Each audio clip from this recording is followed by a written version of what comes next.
Pues buenas tardes, ¿cómo están? ¿Disfrutando de este calorcito?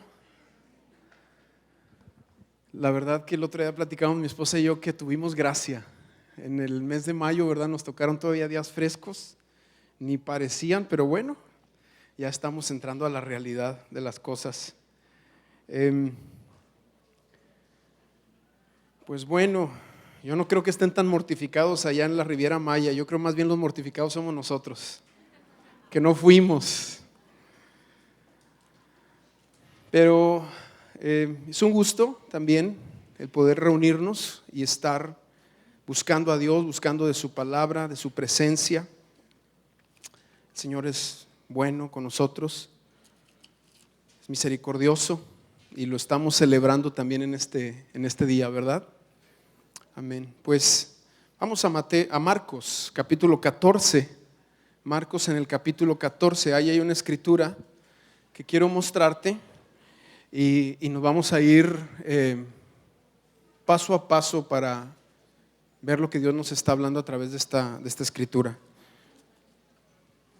Marcos capítulo 14 dice: 2 días después era la Pascua y la fiesta de los panes sin levadura, y buscaban los principales sacerdotes y los escribas cómo prenderle por engaño y matarle. Y decían: no durante la fiesta, para que no se haga alboroto del pueblo. Pero estando él en Betania, en casa de Simón el leproso, y sentado a la mesa, vino una mujer con un vaso de alabastro de perfume de nardo puro de mucho precio, y quebrando el vaso de alabastro se lo derramó sobre su cabeza. Y hubo algunos que se enojaron dentro de sí y dijeron: ¿para qué se ha hecho este desperdicio de perfume? Porque podía haberse vendido por más de 300 denarios y haberse dado a los pobres. Y murmuraban contra ella. Pues vamos a orar. Señor, te damos gracias por tu palabra. Háblanos a través de ella. Dame a mí la gracia para hablarla, Señor. Y que tú encuentres aquí también corazones receptivos para ser transformados por tu palabra. En el nombre de Jesús. Amén. Antes de continuar, esta semana fue el día del maestro, el miércoles, y quiero reconocer si hay aquí maestros. A ver, los que sean maestros, pónganse de pie, queremos reconocerlos. Si tú eres maestro, si eres maestro también de escuela dominical aquí en Amistad, miren, wow, denles un fuerte aplauso a todos sus maestros. Bendecimos. Muy bien. ¿Pueden tomar su asiento? Muy bien, pues ¿qué sería de nosotros sin los maestros, verdad?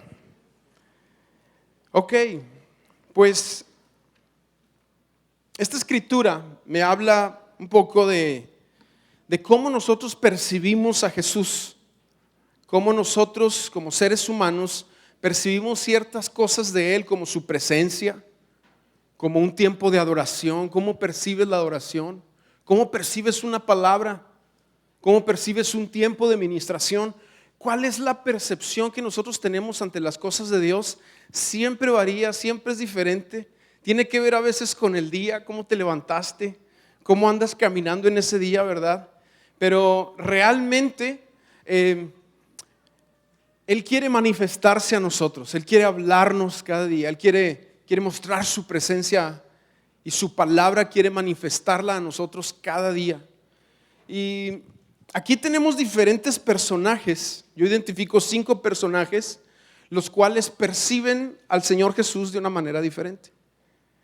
Y hablando esto de percepción, es como cuando tú vienes a la iglesia, ¿verdad? O vienes a una reunión o fuiste a un congreso y Dios te tocó y Dios hizo algo poderoso contigo. Y tú le preguntas a tu hijo, le preguntas a tu esposa: ¿y cómo estuvo la palabra? Y te van a decir: pues bien. Pero tú sentiste algo muy diferente. ¿Por qué? Porque cada quien vamos a percibir las cosas de una manera diferente. Yo recuerdo hace algunos años, yo no sé si te acuerdas tú, salió una película acerca de Jesús que se llamaba La Pasión o La Pasión de Cristo, algo así. Han habido muchas películas, ¿verdad? Esta es de las más nuevas, La Pasión. Y bueno, es una película que tiene sus cosas y tiene cosas que no son bíblicas, ¿verdad? Y bueno, demás. Pero se hizo un gran festival de la película y iglesias rentaron cines enteros para atraer gente y presentarles a Cristo. Bueno, yo no quise verla así en una reunión de iglesia, porque yo cuando voy al cine, la verdad, pues a mí me gusta comprar palomotas y sodota, ¿verdad? Y me daba pena ahí en la reunión de una iglesia, como que todo el mundo así tratando de hacer su esfuerzo evangelístico ahí. Y pues nosotros somos de puño, ¿verdad? No somos de una por una, así delicadamente. No, o sea, puño completo, como el anuncio, ¿verdad? Un puñito nada más. Pues total que vamos mi esposa y yo, nos metemos al cine, estamos ahí, ya sabes, va la película, se va poniendo dura, se va poniendo intensa. La gente, tú empiezas a escuchar el silencio de las personas y empiezas a escuchar a la gente sollozar. ¿Sí se acuerdan? Pues estamos ahí en el cine, ¿verdad? Y la gente empieza así. Y mi esposa, preciosa, yo le pedí permiso para contar esta historia, ¿verdad? Tengo autorización. Como que no pudo nada más quedarse con él, sino que fue una cosa impresionante. Híjole, la verdad me empezó a dar pena. Le dije, mi amor, voy a recargar palomitas, ¿verdad? Me fui, me quedé sentado en la parte de arriba, ¿verdad? Pero salimos de ahí. Fue tan impactante. O sea, a mí se me hizo bien, pero yo la verdad estaba pensando, es pura catsup, hombre. Es ketchup, toda la sangre, ¿verdad? ¿Cuál sangre? Ni que nada, es una actuación. Pero mi esposa, fue impresionante ese momento de ver cómo lo golpeaban. Y me acuerdo que salimos de ahí y vamos rumbo al estacionamiento. Vamos, está lejísimos el carro y vamos así los dos. Ella va llorando. Y tú sabes, cuando vas con tu esposa y ella va llorando, todo el mundo te voltea a ver con cara de ¿qué le hiciste? ¿Sí o no? No le hiciste nada, pero todo el mundo te voltea a ver con esa cara. Bueno, nos subimos al carro, avanzamos, estamos en un semáforo y ella sigue, llore, mi amor. Le digo, tranquila, estoy así en el carro, volteo para acá y está una viejita viéndome con cara de ¿qué le hiciste, verdad? Porque nuestra percepción ante las cosas que nosotros vemos y observamos es distinta. También nuestra percepción ante las cosas espirituales, ante la palabra, es distinta a nuestra percepción de cada uno de nosotros, según como nos haya tocado. Bueno, yo quiero hablarte de 5 personas que están aquí, que perciben algo distinto. Entonces, empieza leyendo ahí en Marcos capítulo 14, versículo 1, dice, 2 días después era la Pascua, la fiesta de los panes sin levadura. Dice, y buscaban los principales sacerdotes y los escribas. Ahí tenemos al primer grupo, principales sacerdotes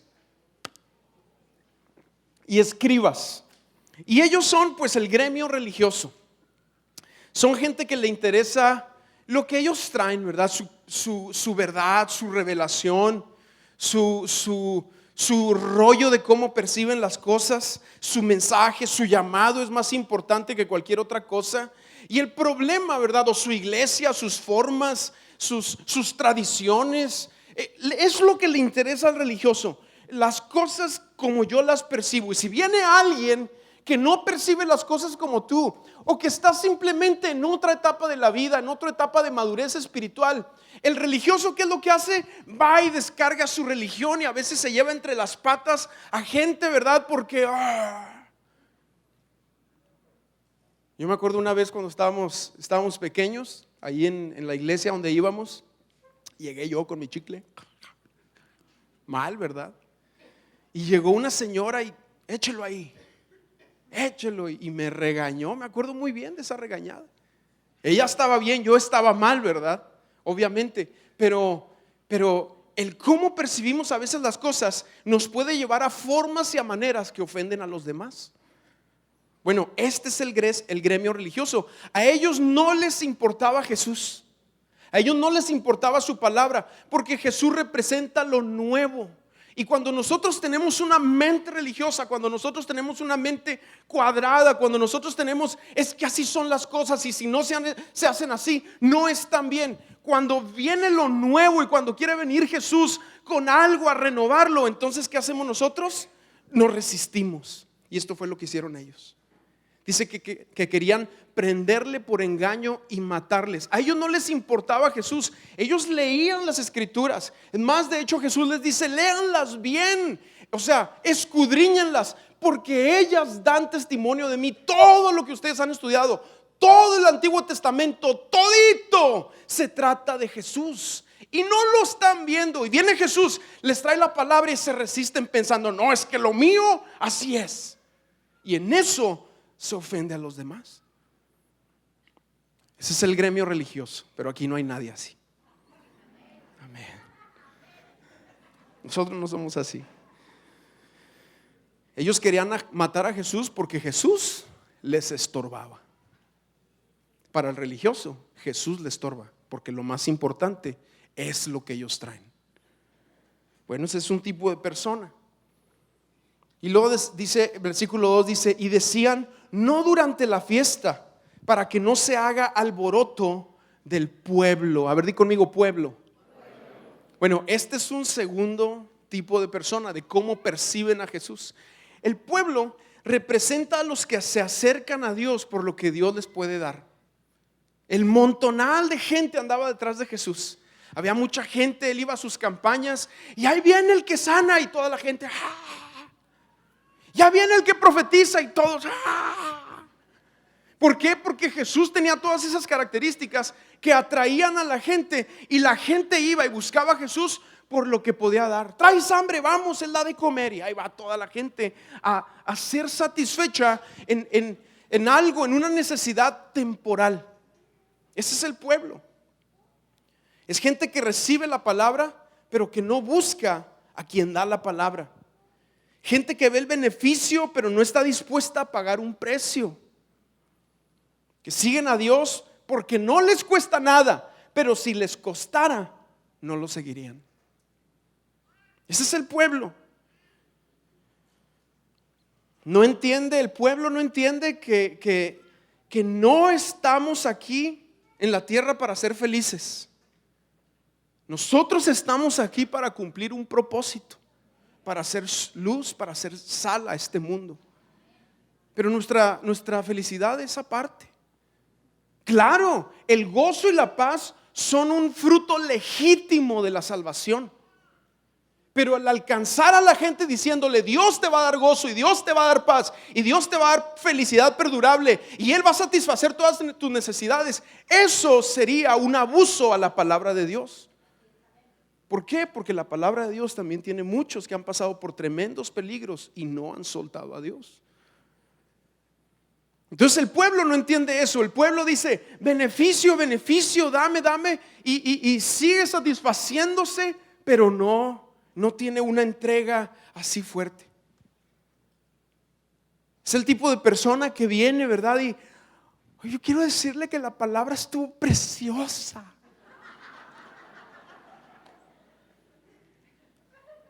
Ay, el problema no es que digas que la palabra estuvo preciosa. Qué bueno que lo digas. El problema es cuando decimos: la palabra estuvo preciosa, pero no estoy dispuesto a vivir la palabra. ¿Cuántas predicaciones habremos escuchado hasta ahorita? Los que tenemos ahí añitos, bueno, pues han sido cientos, probablemente miles. Si hubiéramos aplicado a lo mejor el 15%, otra cosa sería. Entonces, bueno, nomás quiero que te quede claro, ¿verdad? El problema no es decir: ay, qué hermosa estuvo la palabra, hermano, sino no vivirlo. No vivir lo que estamos diciendo. Entonces nosotros, el pueblo, ¿sabes qué es lo que hace? Asocia su salvación a la felicidad. Pero son dos cosas muy diferentes. Tú necesitas salvación porque un día te vas a presentar delante de Dios, y si no tienes a Jesús, no vas a poder entrar. Necesitas a Jesús. El que tiene al Hijo tiene la vida. El que no tiene al Hijo de Dios, dice la palabra, no tiene la vida. Pero a veces nosotros asociamos nuestra felicidad aquí temporal con ese hecho. Es, por ejemplo, como esos dos pasajeros, ¿verdad? Que se subieron a un avión y al primero le dijeron: mira, ponte este paracaídas, porque este paracaídas va a mejorar tu vuelo. Y se sube este hombre, se sienta ahí, se amarra el asiento, trae la incomodidad del paracaídas, está todo pues acongojado por eso. Y luego empieza a ver que la gente se empieza a hablar entre ellos. Ya viste, trae un paracaídas. ¿Y sabes qué hace? Se agarra el paracaídas y lo avienta, porque a él le dijeron que iba a mejorar su vuelo. Pero al segundo pasajero le dicen: póngase el paracaídas, porque te vas a subir este vuelo, y allá cuando estés a 10,000 metros de altura te vas a tener que aventar, y si no lo traes, muerte segura. Lo necesitas. ¿Sabes qué hace? Se lo pone y lo abraza.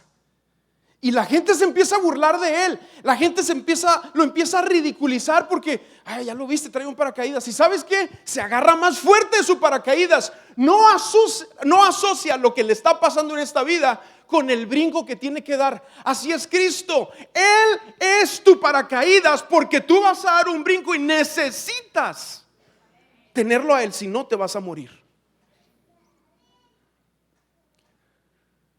Imagínate que viene una aeromoza y trae café hirviendo y se lo deja caer al segundo pasajero, al que sabe que necesita su paracaídas porque se tiene que aventar un brinco, y le cae y se quema todo y se quita el paracaídas. Mugrosa aeromoza, y lo avienta y se avienta el paracaídas.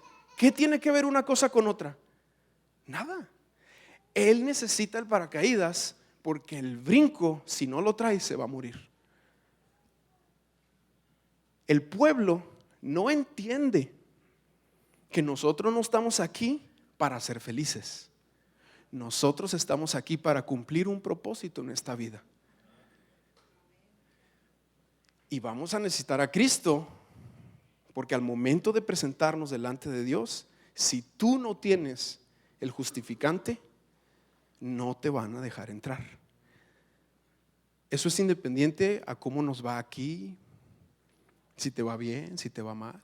Digo, yo no te quiero predicar un evangelio triunfalista, y no lo predicamos. Pero a veces muchos son como el primer pasajero que les han dicho: agarra a Cristo. ¿Cuántos de ustedes les dijeron: Dios te ama y tiene un plan maravilloso para tu vida? Pues no sé. A veces es maravilloso, pero hay días que van a estar nublados, horribles. Pero eso, ¿qué tiene que ver con el paracaídas? Tú lo necesitas para brincar. Bueno, ese es el pueblo. Número 3. A ver, yo quiero que tú digas conmigo: yo no soy del pueblo. Amén. Ándale. Entonces ahí vamos bien, ¿verdad? Número 3, dice aquí: pero estando él en Betania, en casa de Simón el leproso. Este es el tercer personaje. Es un tercer tipo de persona de cómo percibe a Jesús. Y Simón el leproso, que nada más aparece en esta historia, asociado en este detalle, ¿verdad? Hay otro que se llama Simón el fariseo, que nos habla Juan, pero no es el mismo. Los detalles son diferentes. Simón el leproso, el que estamos hablando aquí, es el mismo que aparece en la historia de Mateo, y nos habla, y nada más aparece aquí en esta sección.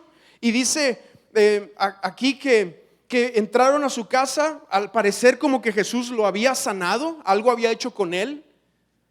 Pero representa a una persona que recibió un milagro, recibió algo de parte de Dios, un favor, una sanidad. Lo sacó Dios de un problemota, yo no sé. Pero después de eso ya no se sabe nada más de él. Y la verdad que también de repente hay gente así. Dios los sana, Dios les ayuda, Dios les restaura, Dios atrae a un hijo, Dios te saca de una situación legal, Dios cambia la situación y ya no se vuelve a saber nada de ti. Ahora, o de esa persona, ¿verdad? No de ti. En la historia del Gadareno, cuando el Señor Jesucristo lo sana, que lo libera, le dice, viene con Jesús y le dice: Señor, yo quiero andar contigo a donde tú quieras, a donde tú vayas, yo quiero ir. Pero el Señor Jesucristo, por razones, le dice que no puede ir con él, pero sí le dice: vuélvete a tu casa y cuenta cuán grandes cosas ha hecho Dios contigo. Entonces Simón el leproso representa a un tipo de persona que Dios hizo algo por ella, pero ya no se vuelve a saber nada de esa persona. Pero como estamos diciendo, eso es en otro rancho, ¿verdad?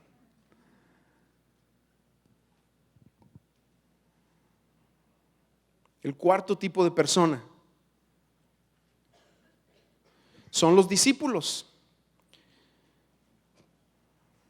Después hablaremos de la mujer, allá la dejaremos al último. Pero el versículo 4 dice: y hubo algunos. A ver, di conmigo, algunos. Bueno, esos algunos son los discípulos. Mateo dice que son discípulos. Juan específicamente dice que es Judas, pero creemos que eran varios. Entonces dice aquí: algunos se enojaron dentro de sí, dijeron: ¿para qué se ha hecho este desperdicio de perfume? Podía haberse vendido por más de 300 denarios y haberse dado a los pobres. Y murmuraban contra ella. Entonces los discípulos representan a quienes lo han dejado todo. Han dejado sus sueños, han dejado sus casas, han dejado su vida pasada y están dispuestos a dar un paso por Jesús. Eso representan los discípulos. Han dejado sus familias, lo han dejado todo. Pero el problema con los discípulos, por lo menos lo que vemos aquí, es que de repente ellos se sentían con cierto derecho sobre Jesús. Se sentían con cierto derecho sobre el ministerio. No, que no se acerquen los niños.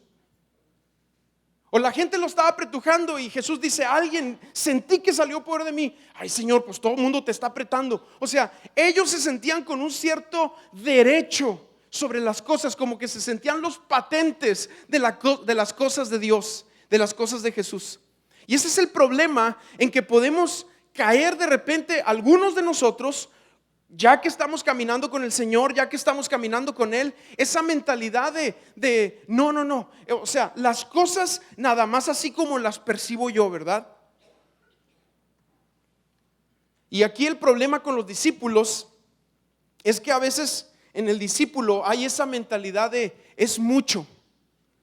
¿Por qué? Porque nosotros ya tenemos la idea en nuestra mente de que las cosas, pues ayuda a los pobres, haz esto, haz cosas de beneficencia social y eso, todo eso es muy bueno y eso es una evidencia obviamente de que estamos viviendo la fe en el Señor Jesucristo. Pero aquí viene esta mujer y ella trae un vaso de alabastro y lo quiebra y lo derrama sobre Jesús y ellos reaccionan diciendo, en pocas palabras: es mucho dinero, Jesús no vale la pena. Yo te voy a decir algo: ninguno de nosotros puede decir lo que es una buena obra para Jesús. Lo que nosotros a veces pensamos que es buena obra, a veces simplemente son hombres tratando de alardearse porque todo el mundo lo reconozca. Pero de repente viene gente que tú dices: no, es que eso es mucho. Y en ese es mucho, hay algo ahí que Dios está soltando, hay algo que el Señor está haciendo a través de la persona. Entonces, Jesús constantemente estaba, ¿cómo te explico?, quebrando las ideas de los discípulos. Ellos tenían una idea de sanidad y el Señor Jesucristo, ¿qué hace? Le pica los oídos a una persona, le saca la lengua y le escupe en la lengua. Si alguien hiciera eso hoy en día, tú dirías: está loco. En otro, ¿sabes qué hace el Señor Jesucristo? Hace una bola de saliva, la avienta, agarra el lodito, le cubre los ojos y le dice: vaya y límpiese. Si nos hicieran eso nosotros diríamos: está loco, ¿qué le pasa? Pero el Señor Jesucristo constantemente estaba haciendo las cosas diferente. Y a veces pasa con los discípulos, o nos pudiera pasar así como que, o sea, bueno, está bien que dancen, ¿verdad? Pero que dancen como debe de ser, con la manita levantada y con los pies así. Pero si alguien quiere danzar y ya a veces el discípulo, no, es que es mucho. O la gente empieza a orar y de repente alguien empieza a llorar y empieza a hablar en lenguas y empieza con gemidos y tú no, con el entendimiento, porque orar así, no, eso ya es mucho. ¿Quién dice que es mucho? ¿Tú o Dios? Aquí lo importante es lo que dice Dios. Bueno, esos son los discípulos, somos nosotros y tenemos que tener cuidado porque Dios de repente va a venir con cosas nuevas, va a venir con un mover, va a venir con algo especial, va a traer algo y tenemos que estar preparados, porque si tenemos una mentalidad cuadrada o muy paradigmática o muy sistemática, pues nos vamos a quedar en el camino. Bueno, el quinto tipo de persona es la persona o representa a aquellos que vienen quebrantados, como la mujer. De hecho, todo lo que te dije es la introducción, ¿verdad? Esto que te voy a compartir ahorita es la plática. Dios es un Dios que está en medio del quebranto. Esta mujer se acercó con un corazón quebrantado. Pero antes de ver así específicamente, bueno, dice versículo 3, estando él en Betania, en casa de Simón el leproso, y sentado a la mesa, vino una mujer con un vaso de alabastro de perfume de nardo puro de mucho precio, y quebrando el vaso. Di conmigo, quebrando el vaso. No le derramó un poquito. No le hizo. Dice la Biblia que quebró el vaso de alabastro. Y entendemos que era un vaso el perfume era muy caro, 300 denarios. Un denario es el pago de un jornalero diariamente de un día. Si nosotros lo traducimos a este tiempo, porque varía entre naciones y diferentes estatus sociales o lo que tú quieras, la realidad es que hoy en día 300 denarios sería un perfume como de 20,000 pesos. O sea, es un perfume ya de alto nivel, ya no es un perfumito ahí que te compras en la pulga.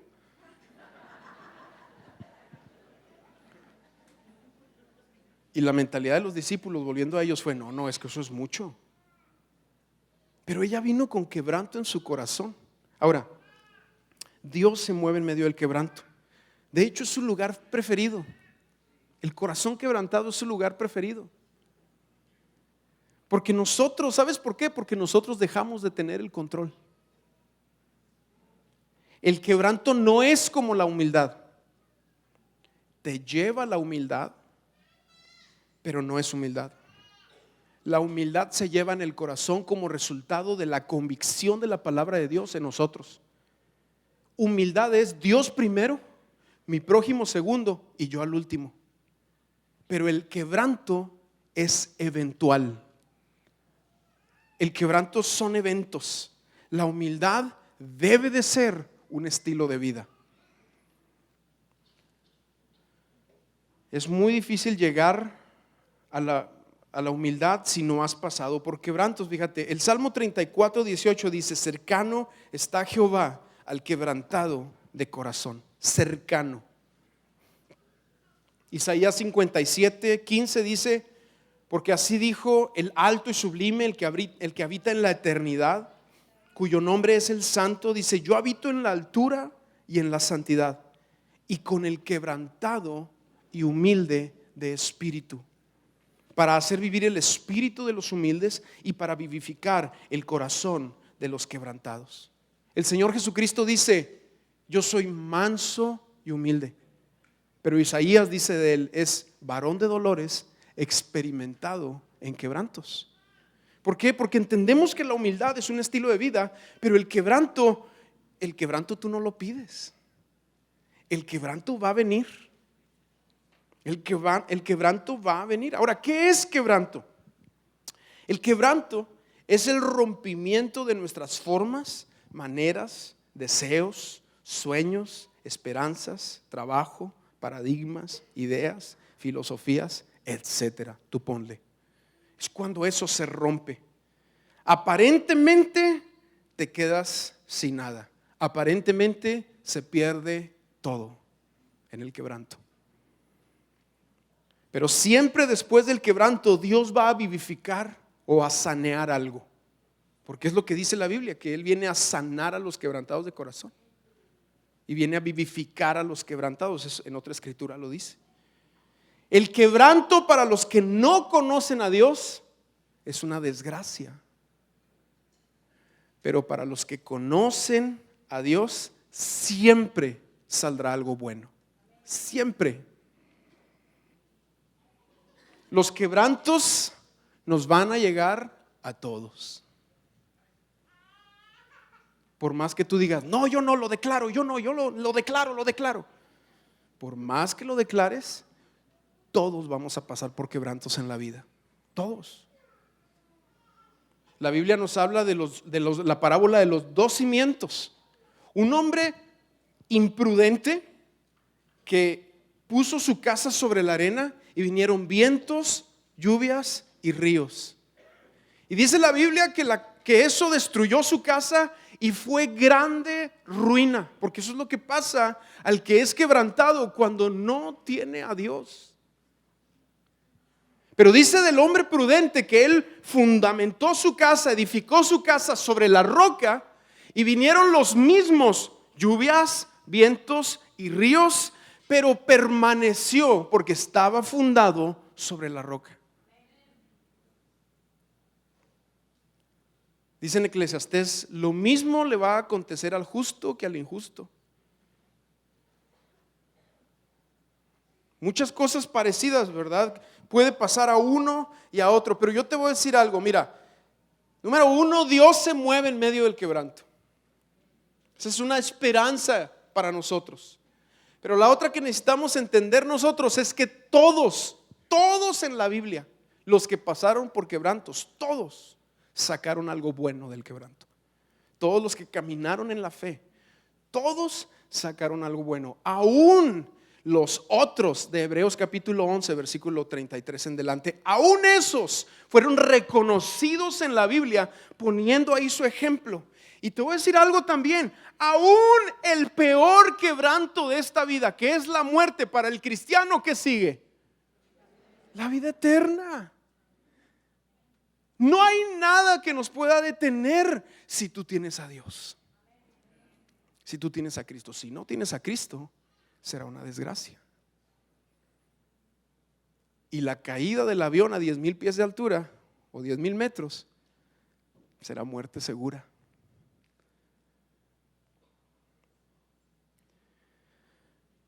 Entonces, ya vimos qué es el quebranto, pero ¿cómo es el quebranto? Mira, el quebranto es extravagante, escandaloso, agresivo, vergonzoso, ruidoso, se te sale de control, se te sale de las manos, te expone, es doloroso, te puede aventar hasta el piso, te puede llevar hasta lo más bajo, te humilla, quedas decepcionado. Y normalmente en el quebranto todo mundo se da cuenta, normalmente. Pero Dios se mueve en medio del quebranto. Ahora di conmigo, amén. Aunque no lo creas, ahí se mueve Él. Dios se mueve en medio del quebranto. Quiero que veamos algunos tipos de quebrantos aquí. El primero de ellos es el de la mujer. Dice la palabra que ella traía un vaso de alabastro y lo quebró. Lo primero que pasa, o el primer tipo de quebranto, es cuando somos quebrantados ante la verdad. Esta mujer tuvo una revelación de que Jesús iba a morir. Por eso ella vino y lo ungió. Eso es lo que dice Jesús más adelante. Ella se le reveló, ella me está preparando para la sepultura. Le cayó una verdad encima. Esta verdad la transformó. ¿Y sabes qué es lo que pasó? Se quiebra el alabastro y sale el perfume. Es imposible que al nosotros ser quebrantados por la verdad, no una verdad, la verdad de la palabra de Dios, no salga un perfume de nuestra vida, no salga un perfume de nuestra familia, porque lo normal es eso. Si tú rompes el alabastro, si tú rompes el vaso, la casa, el lugar se va a llenar de olor. Entonces la verdad es la verdad. O te rindes a ella o te rendirá después. Ahí la Biblia dice, toda lengua confesará y toda rodilla se doblará. Algunos lo harán de adoración. Algunos se rendirán y clamarán con la seguridad y el acceso libre que nos da la sangre de Cristo. Pero otros caerán de terror y otros implorarán de terror. pero será demasiado tarde. Aquí en la vida es cuando tenemos tiempo. Aquí en la vida, mientras respiramos, mientras amanece el sol, es que tenemos misericordia. El resultado de ser quebrantado ante la verdad es que el perfume llenó la casa. Entonces la verdad o te cambia, te regenera y te transforma en esta vida, o te condena en la que sigue. Y yo estoy muy contento, pero eso es una verdad. Necesitamos ser transformados por la palabra. De repente topas gente allá afuera que dice: no, es que la gente no cambia, la gente es la misma. No, es que todos los hombres son iguales. Ay, no es cierto. Yo te voy a decir algo: cuando somos transformados por la palabra, cuando esta escritura viene y transforma nuestra mente, nuestro corazón, va a salir un aroma distinto. Algo diferente va a pasar, porque ese es el resultado de ser quebrantados ante la verdad de la palabra. Y Jesús dice: yo soy el camino, yo soy la verdad. No dice soy una verdad, no dice soy una filosofía, soy una idea. Él dice yo soy la verdad. Y luego dice: y conoceréis la verdad, y la verdad te hará libre. Es la única manera, entendamos, de poder accesar a Dios, teniendo la verdad, ser quebrantados, postrados ante la verdad de Jesucristo. Será la única manera. Bueno, ese es el primer quebranto. El segundo quebranto es el quebranto de Abraham. Y es el quebranto ante la pérdida de algo que se espera.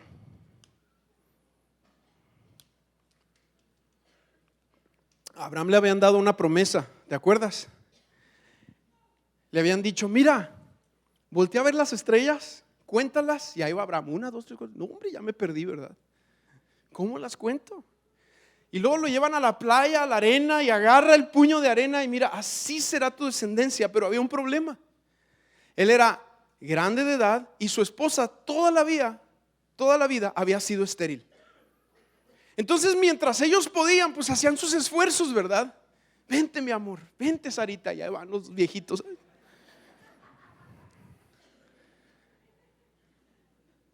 Y como ven que no pueden, de repente a Sarita se le ocurre algo: oye, Abraham, pues ahí está mi sierva, una egipcia. Y viene la egipcia así bien dada, ¿verdad?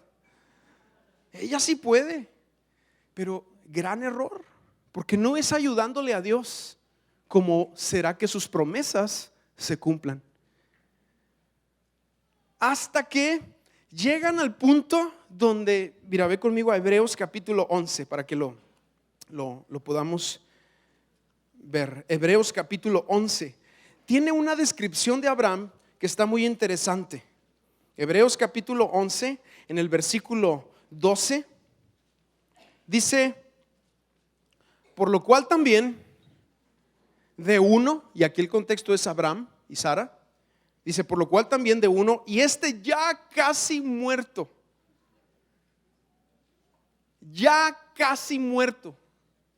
¿sabes lo que significa la palabra ya casi muerto?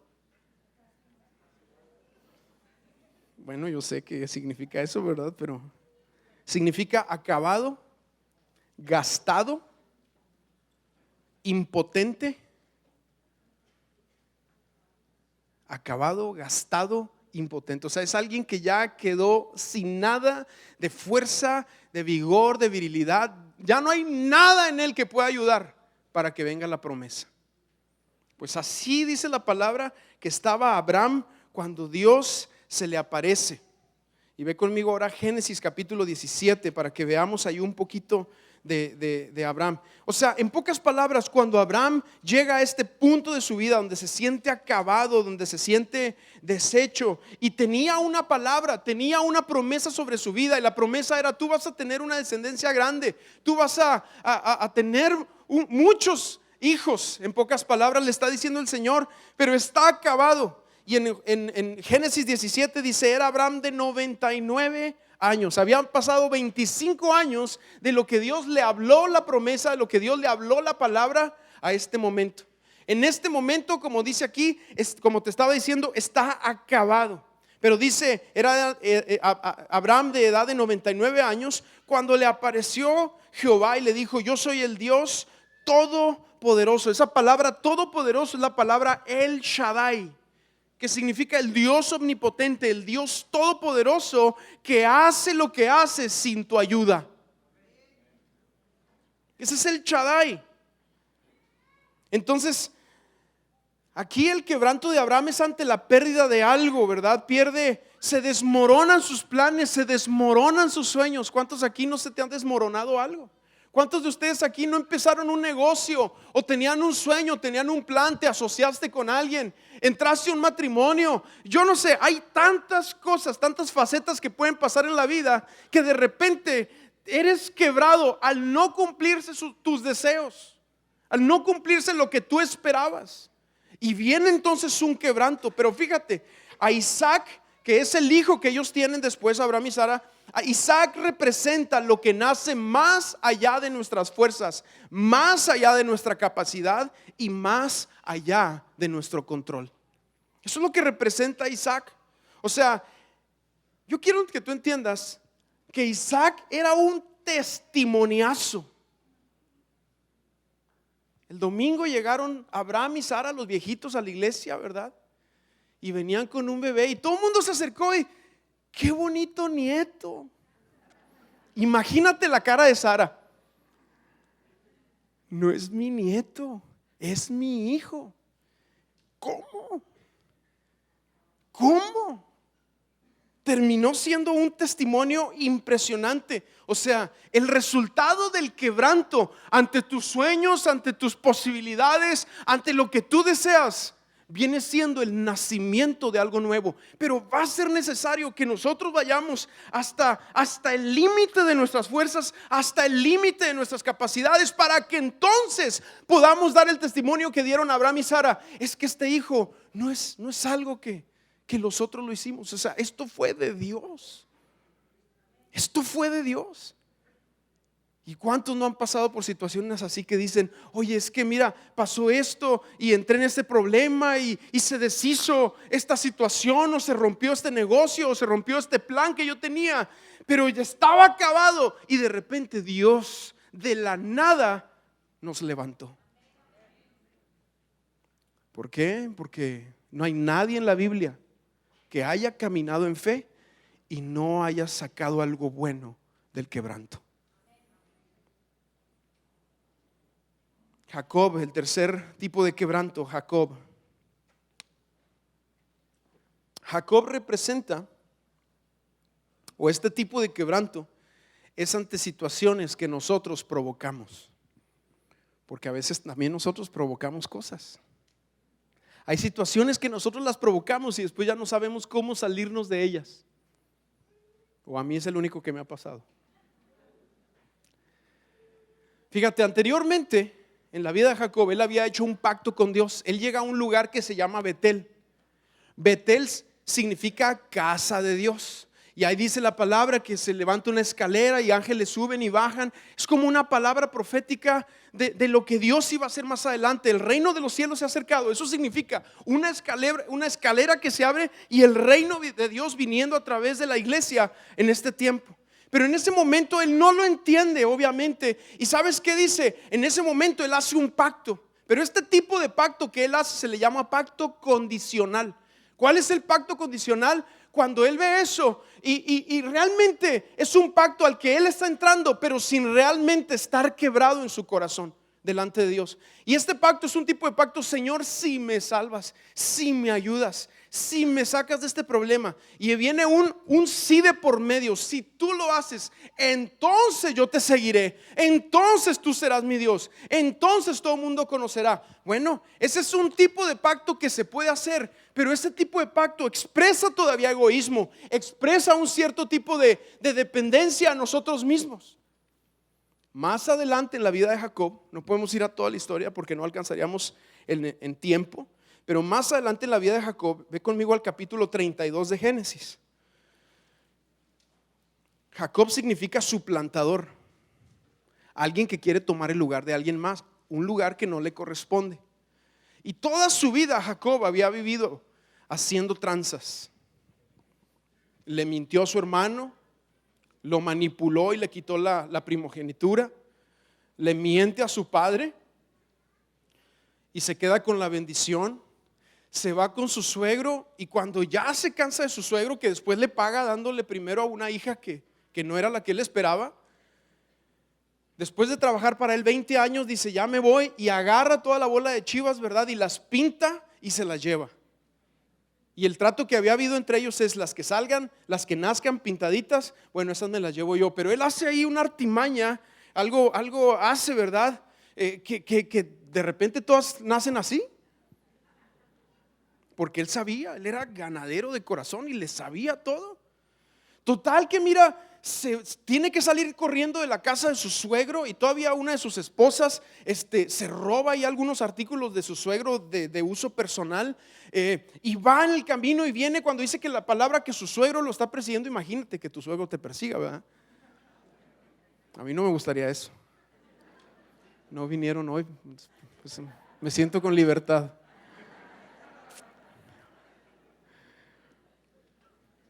Pero venía él con su suegro y una compañía de hombres persiguiéndolo, y de enfrente de él estaba su hermano, al que hace más o menos 20, 25 años le había mentido, le había quitado la primogenitura, se había aprovechado de él. Entonces está Jacob entre la espada y la pared. Y dice aquí la palabra, entonces en Génesis capítulo 32, versículo 22 dice: y se levantó aquella noche. Muchas Biblias tienen ahí: Jacob lucha con un ángel en Peniel. Yo quiero que te grabes esa palabra, Peniel. Dice: y se levantó aquella noche y tomó sus 2 mujeres y sus 2 siervas y sus 11 hijos y pasó el vado de Jaboc. Y los tomó pues e hizo pasar el arroyo a ellos y a todo lo que tenía. Y así se quedó Jacob. ¿Cómo se quedó? Solo. Porque en los quebrantos tú los vas a tener que pasar solo. Pero fíjate, él se había encontrado con Dios en Betel, casa de Dios. Yo me he dado cuenta de algo: no por venir a la iglesia significa que tú seas salvo. No por venir a la iglesia significa que tú seas libre de la ira venidera. ¿Qué es lo que te hace que te encuentres? ¿Qué es lo que te hace libre de la ira venidera? ¿Qué es lo que te hace libre de la muerte eterna? Que te hayas encontrado con Jesús, que su sangre te haya librado, te haya limpiado. La palabra Peniel significa rostro de Dios. Es distinto venir a la iglesia a encontrarte con el rostro de Dios. Aquí Jacob se topa con el rostro de Dios, se topa en ese lugar, y dice la escritura que pelea ahí con un varón. Y este ángel, ¿sabes qué hace? Le golpea esta parte de la pierna y le descoyunta lo que es el muslo. El muslo es el músculo más largo y más fuerte y más grande que tenemos en nuestro cuerpo. ¿Por qué? Porque es una figura de que nosotros necesitamos morir de las cosas en las que nos estamos apoyando. De hecho dice que cuando bendice a José lo hace apoyado en un bordón. O sea, estaba apoyado. ¿Por qué? Porque ya no era el Jacob que se apoyaba en sus fuerzas. Ahora estaba apoyado en Dios. Ya no había fuerza. ¿Y sabes cuál termina siendo el testimoniazo? Cuando venía Jacob, antes ya llegaba así.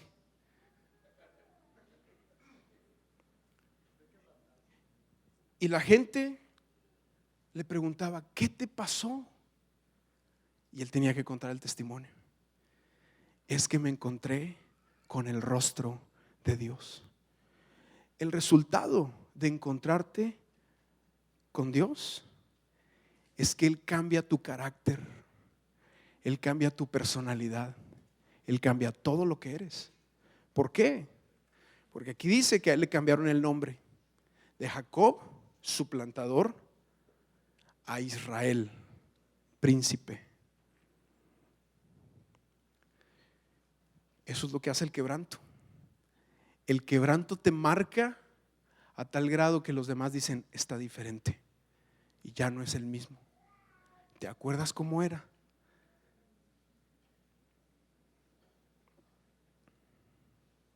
Cuarto quebranto, y el más difícil, el de Job. Este quebranto es un quebranto ante una situación que llegó sola. El de la mujer, pues ella fue quebrantante, la verdad. El de Abraham, pues es porque tenía sueños, porque tenía deseos, porque tenía una expectativa de algo, no se cumple y es quebrado. Jacob, él se mete en situaciones y esas situaciones lo llevan a un quebranto, pero Job, él no la debía ni la temía. A él nada más le llegó el quebranto. Una enfermedad, una pérdida, un problema legal, una situación de inseguridad, un robo, un diagnóstico, una noticia devastadora. Digo, ¿dónde se piden esos? ¿Estarán en la sección amarilla? No, vienen solitas, nadie te avisa que van a llegar.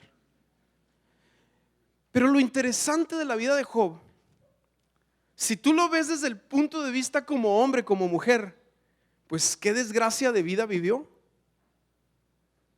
Pero Dios nunca perdió el control de la vida de Job. Nunca. Nunca perdió el control.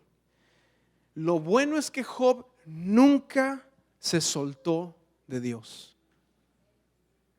Y aquí, en este tipo de quebranto, cuando te llega una noticia devastadora, cuando te llega un momento difícil, cuando estás atravesando algo, una situación adversa, cuando estás en algo que te tiene difícilmente hasta el piso, ¿verdad?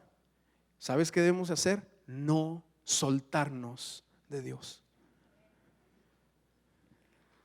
En medio del quebranto debemos de entender que Dios sigue siendo Dios. Mira, para nosotros poder entender un poquito ahí la vida de Job, ve conmigo a Job capítulo 2, antes de Salmos. Job en el capítulo 2, llega la esposa. Dice, entonces le dijo su mujer, ¿aún retienes tu integridad? Viene la esposa y le dice, ¿aún retienes tu integridad? Maldice a Dios y muérete. Ay, mujer endemoniada, ¿verdad? Pero esta esposa representa al mundo. El mundo constantemente te va a decir a ti, ¿sabes qué te va a decir? Ya déjalo todo, no vale la pena, estabas mejor antes, ¿para qué te acercas? Todo el mundo se está burlando de ti. Pero yo quiero regresarte al ejemplo que te di del paracaídas. Sí, es como si se te cayera la aeromoza encima con el café y te quema. Tú retén tu paracaídas, retén a Dios, porque tú lo vas a necesitar para el brinco, independientemente de lo que estás viviendo aquí. Pero el que no vea lo eterno, el que no vea al futuro, el que no vea al más allá, entonces va a decir, ¿para qué retienes tu integridad? Y la integridad es decir, yo necesito a Cristo. Entonces vendrán y dirán, no, pues aléjate de Dios, no sirve para nada, son puros rollos, te están haciendo un coco wash. Tantas cosas que te puede decir el mundo. Eso representa el mundo, representa nuestra propia carne, porque a veces no es ni siquiera la gente allá tratando de acusarnos o decirnos cosas. A veces somos nosotros mismos. ¿Para qué hago este esfuerzo? ¿Para qué sirvo? ¿Para qué oro? ¿Para qué? Pero si nosotros tenemos una mentalidad temporal, entonces diremos, ¿para qué retengo mi integridad? Pues ya lo dejo y ya no sirve para nada. Pero si tenemos una mentalidad eterna, entonces nos vamos a agarrar de Dios y no lo vamos a soltar. Más adelante en Job capítulo 19 versículo 25, Job dice, yo sé que mi Redentor vive. ¿Por qué dice eso?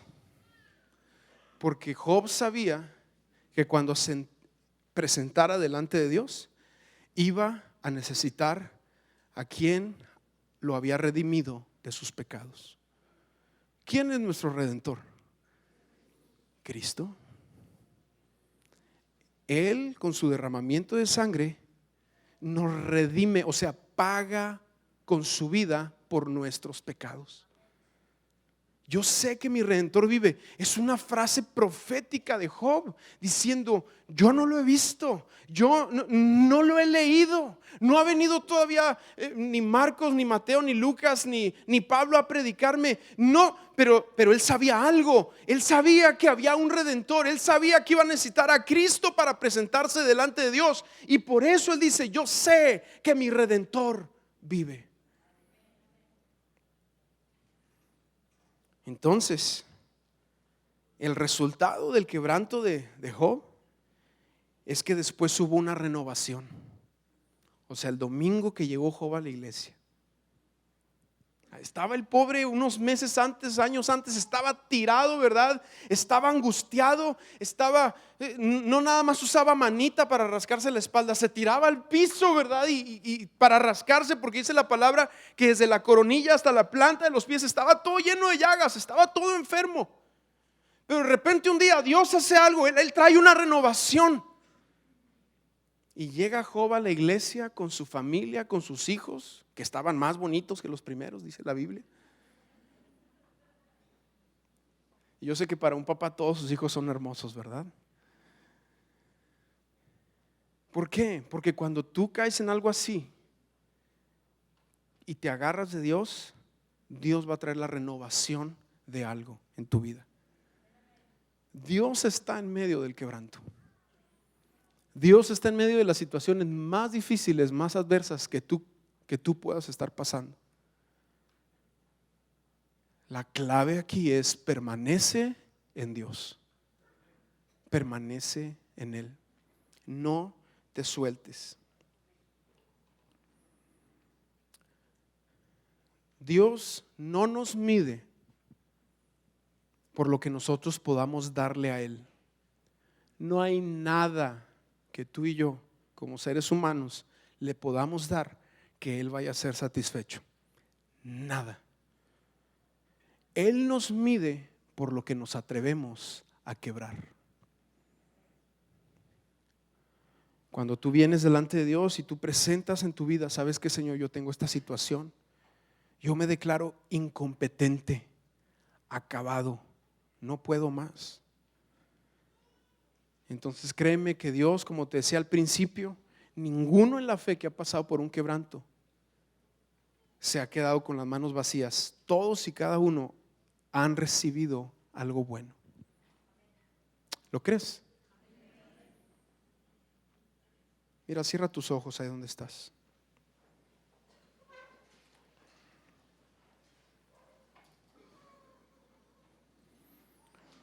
Si tú estás pasando por una situación de quebranto en tu vida,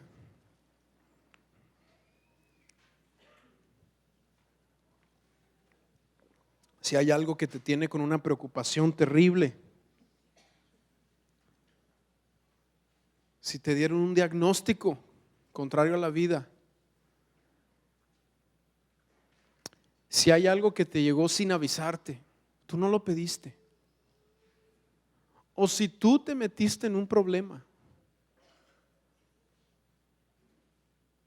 y reconoces que necesitas a Dios y ahorita te tiene quebrantado y estás atravesando por esto en tu vida, ahí donde estás, yo te invito a que te pongas de pie. Si tú estás atravesando por un quebranto, si estás atravesando por un momento de dificultad, si eres tú, no viniste aquí por accidente.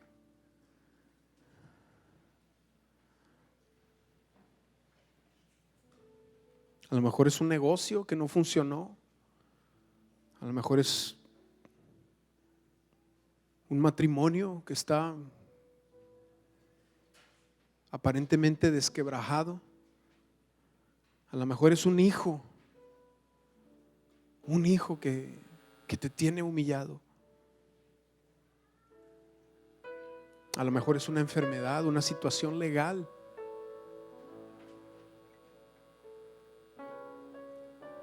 Bueno, ahí donde estás, levanta tus manos y dile: yo sé que mi Redentor vive.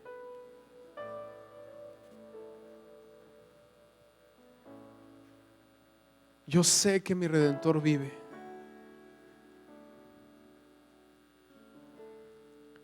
A lo mejor tú no puedes cambiar lo que estás pasando ahorita, pero al expresar yo sé que mi Redentor vive, es agarrarte de Dios, es agarrarte de tu salvación, es decir, yo no me suelto de ti.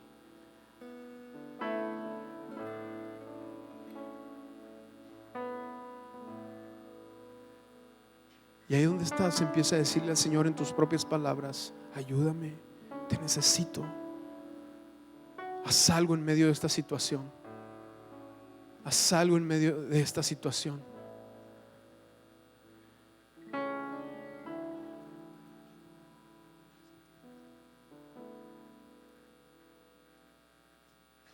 Ahí donde estás, con tus manos levantadas, dile: Señor, ayúdame. Tú vives, tú eres mi Redentor. Tú no me sueltas ni nunca me soltarás. Gracias, gracias, Señor. Gracias. Bendito sea tu nombre. Bendito eres tú. Exprésale tu compromiso a Él. Independientemente de lo que estás pasando ahorita, exprésale: Señor, tú lo eres todo para mí. Tú eres mi Redentor, que me librará de una muerte eterna y me ayudarás a atravesar lo que estoy atravesando. Gracias, Señor, gracias.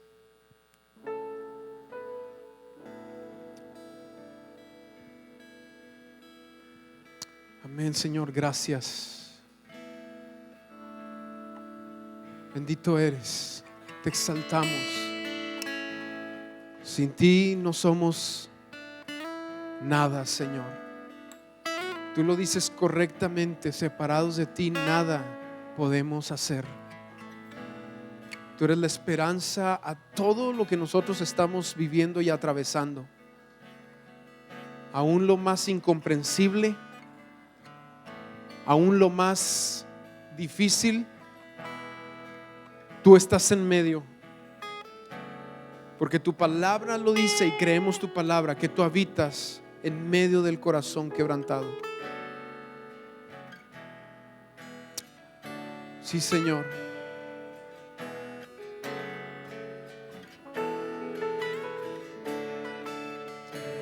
¿Por qué no le cantamos esto todos?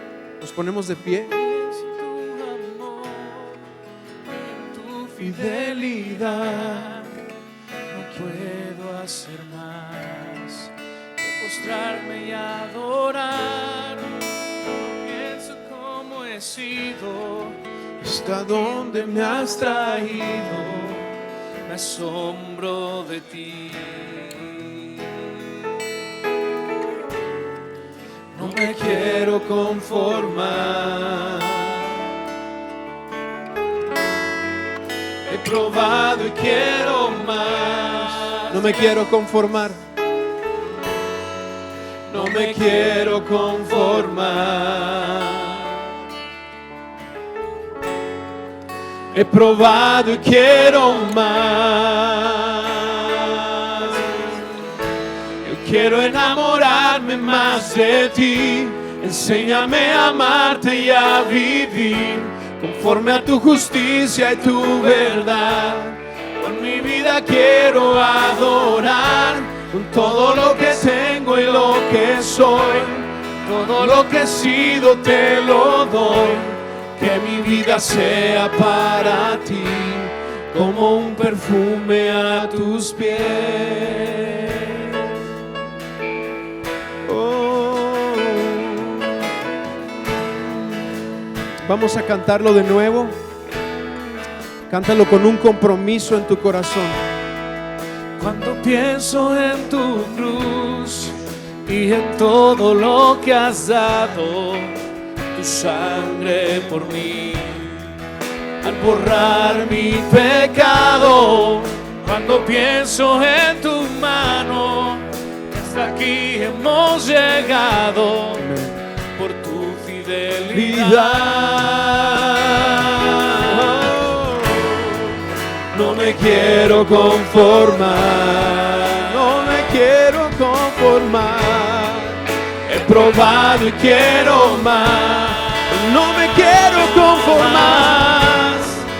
No me quiero conformar.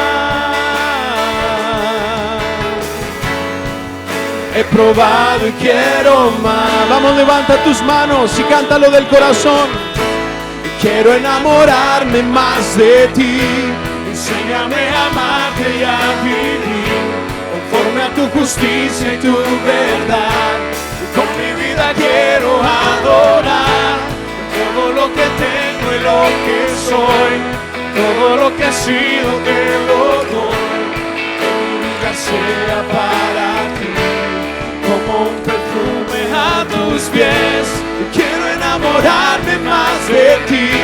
Enséñame a amarte y a vivir conforme a tu justicia y tu verdad. Con mi vida quiero adorar todo lo que tengo y lo que soy, todo lo que he sido te lo doy.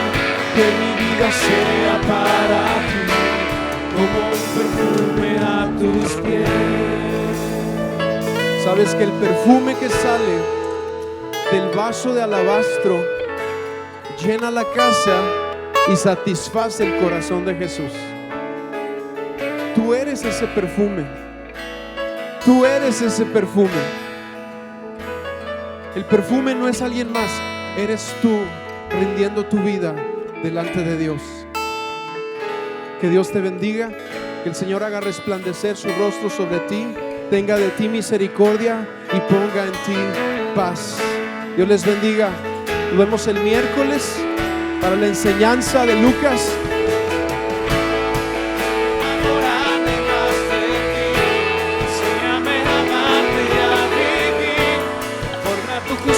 Y tu verdad, con mi vida quiero adorar todo lo que tengo y lo que soy, todo lo que he sido te lo doy. Que mi vida sea para ti como un perfume a tus pies.